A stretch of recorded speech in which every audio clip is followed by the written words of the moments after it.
Good morning, Dan and Amy. It's fascinating you hear at the top in that montage the CEO of U.S. Steel, Mario Longhi, talking about the possibility of hiring or rehiring 10,000 Americans to work at U.S. Steel because of the expected tax and regulatory policy changes coming with the Trump administration that he believes will expedite investments.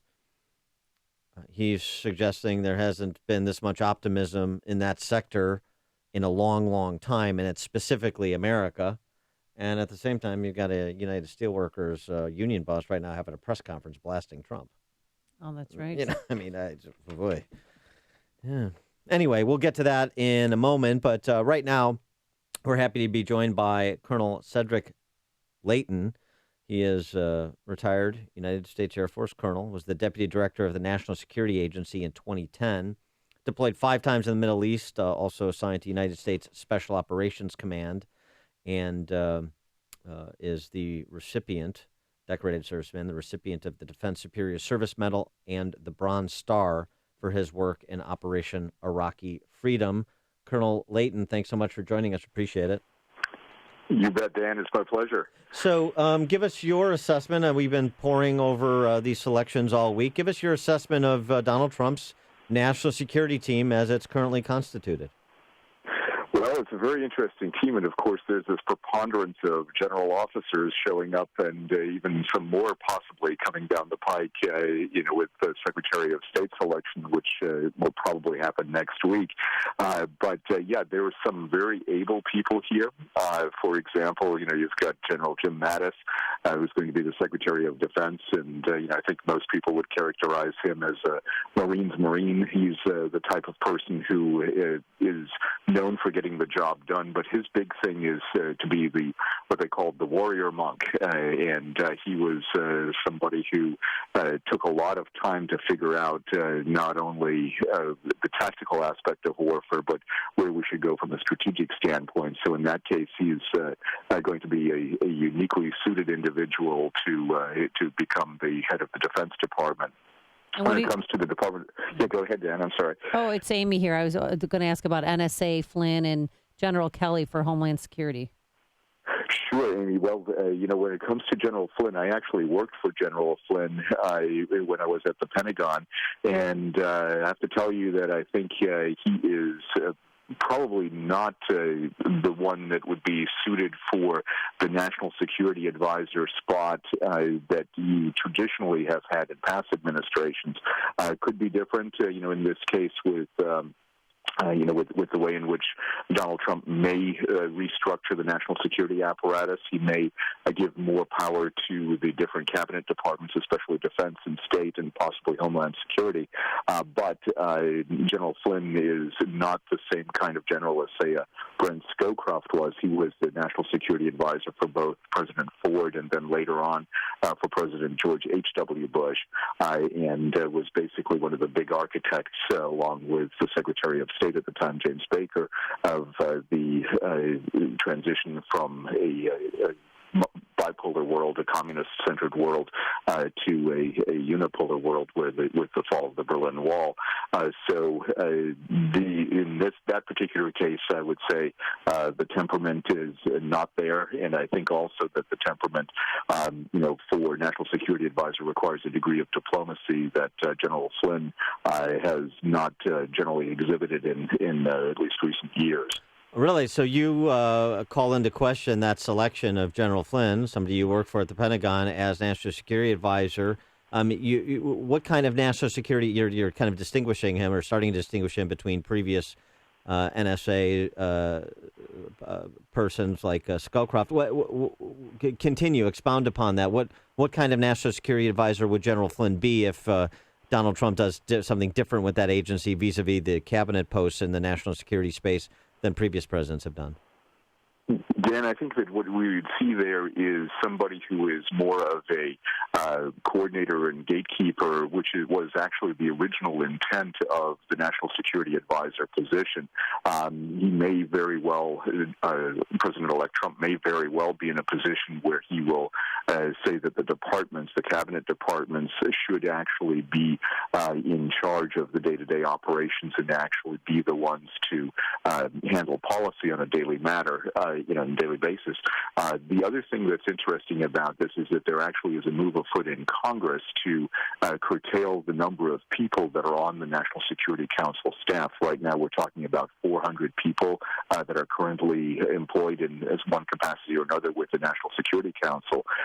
And if they structure it in a different way, where they have the staff or even cut it by even more drastic measures, it would be a lot harder for the White House to get directly involved in day-to-day operations, which was one of the big criticisms of recent administrations and actually of the Obama administration when it came to specific military operations in both Afghanistan, Iraq, and even in Libya. What about the inclusion of K.T. McFarland as his deputy, an old Cold Warrior who studied under the tutelage of Kissinger and then Cap Weinberger? How does that shape that agency with Flynn and K.T. together?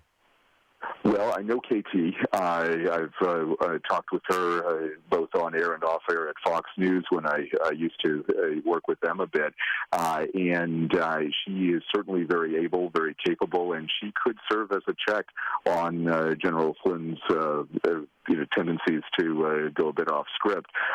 So she might be able to do some things, but the other part of it is the world has changed quite a bit. There are a lot of new developments since the Reagan period, and it is a whole new world, especially when you look at cybersecurity and all the different elements that are out there that really challenge the role of the United States in the world today. Now, Colonel, you mentioned sometime next week, we're hearing as early as Monday, we might find out who the Secretary of State might be. How do you feel about a possible General Petraeus? Well, General Petraeus has a lot of talent. He, was, of course, the big architect of the surge in Iraq, along actually with General Mattis, in terms of the doctrine that both of them co-authored. It is, I think, one of the negative aspects of it, though, is that there's still a cloud hanging over General Petraeus when it comes to his way of handling classified information and the charges that were levied against him in the Paula Broadwell affair. So where he shared classified information with Miss Broadwell, who was also at the time his mistress. So that I think is still problematic. I think it may serve to weaken the possibility of him becoming Secretary of State. It could be one of those areas where the feeling would be that he could be compromised even further in some possible way in the future. But he does have a lot of talent. He has a great reputation when it comes to actually getting the job done. With that exception there, and it seems as if he would be a person that certainly has a lot of diplomatic skills and could relate very well to many foreign governments. President Obama, sitting down with CNN's Fareed Zakaria, said this about ISIS or ISIL. I'm quoting him: "The ability of ISIL not just mass inside of Syria, but then to initiate major land offensives that took Mosul, for example, that was not on my intelligence radar screen." President Obama essentially pointing the finger at the intelligence community for underestimating ISIS because he doesn't like to take personal responsibility for decision-making in his administration. But he's also said we're safer today, America is safer today than it was when he took office in January of 2009. Assess the president's surprise by how formidable ISIS turned out to be, and if you agree with him that America is safer with respect to global threats like terrorism today than it was 8 years ago. Well, I think we got lucky, and I think that the more accurate description would be we are safer than we were on the morning of 9/11, 2001.